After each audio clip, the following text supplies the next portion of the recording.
ये लड़की जब आईने में देख रही थी तो उसने अपनी गर्दन पर एक लकीर देखी। उसने रस्सी खींचने की कोशिश की, लेकिन मालूम हुआ कि रस्सी लंबी होती जा रही है। वो रस्सी के आखिरी किनारे तक पहुंच गई, तब भी वो अपनी गर्दन पर खड़ी थी। लड़की खुद को खींचने से बाज ना आ सकी। अचानक दो लड़कियां बाथरूम में आ गईं और इसके तखय्युल को तोड़ दिया। उस लड़की का नाम शाओ मी था। जब से वो खूबसूरत हुई थी, वो पूरी तरह से पागल हो गई थी। चंद दिन पहले वो एक नई तालिबा थी जिसे सब नापसंद करते थे, लेकिन जब से उसके चेहरे पर फरिश्तों जैसी खूबसूरती आ गई, इसकी दुनिया बदल गई। खूबसूरत बनने के लिए शाओ मी ने इंटरनेट पर हर तरह के गलत तरीके तलाश किए।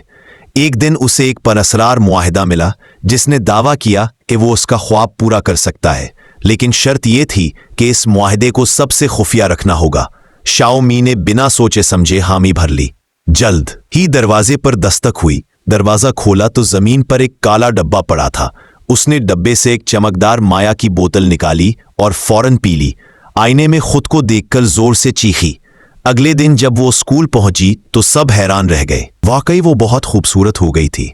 सब उसके साथ तस्वीरें खिंचवाना चाहते थे। एक हफ्ते के अंदर शाओमी के इंटरनेट पर लाखों मदाह बन गए। पहले से मकबूल लड़की शाओ जवान उससे हसद करने लगी और उससे सवाल करने गई, मगर शाओमी क्लास में नहीं थी। उस वक्त वो बाथरूम में थी और उसके राज के बारे में पूछा जा रहा था। जैसे ही उसने कुछ कहने की कोशिश की, बाहर के साइन की रोशनी झलमिलाने लगी और वो गर्दन तोड़ने वाले वहम में चली गई। उसे लगा कि उसे खुफिया मुआहिदे की खिलाफ वर्जी पर खबरदार किया जा रहा है।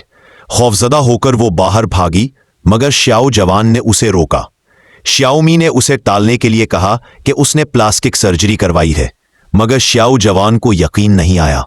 इसी दौरान उसने शाओमी का बैग छीनने की कोशिश की। इस कश्मकश में शाओ जवान के नाखून जख्मी हो गए और शाओमी वहां से भाग गई। घर जाकर शाओमी अजीब हो गई। वो खूबसूरत मुस्कुराहट बरकरार रखने के लिए खून आलूद पट्टियां चूसने लगी। अगले दिन एक फोटोशूट के दौरान वो तवज्जो का मरकज बन गई।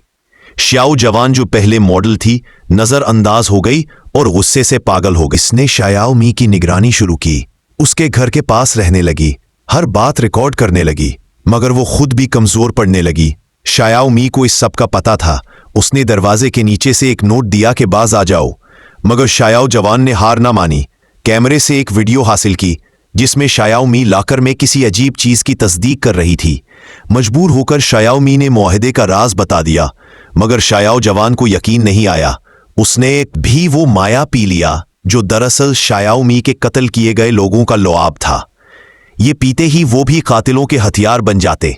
उस स्कूल में एक खौफनाक लड़की ने चाकू उठाया, तलबा को अंधाधुंध काटने लगी।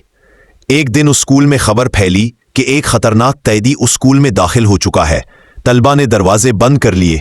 टीचर ने सबको पुरसकून किया, मगर शाओ गाओ नामी लड़का बाहर निकल गया। कुछ देर बाद उसकी लाश मिल गई। सबने इस के कत्ल पर बहस शुरू कर दी, मगर हकीकत में कातिल कौन था कोई नहीं जानता था। एक लड़की जो मुर्दा समझी जा रही थी वापस आई और कहा कि वो सिर्फ बेहोश हुई थी। तो फिर शाओ गाओ को किसने मारा या कातिल सबके दरमियान छुपा हुआ था? शाओ ना एक लड़की को गंदे नाले के पास ले गई ताकि मोबाइल निकाल सके। उसने कहा कि मोबाइल में ऐसी वीडियो है जो शाओ गाओ के कातिल का सुराग दे सकती है। लड़की ने मासूमियत से कहा,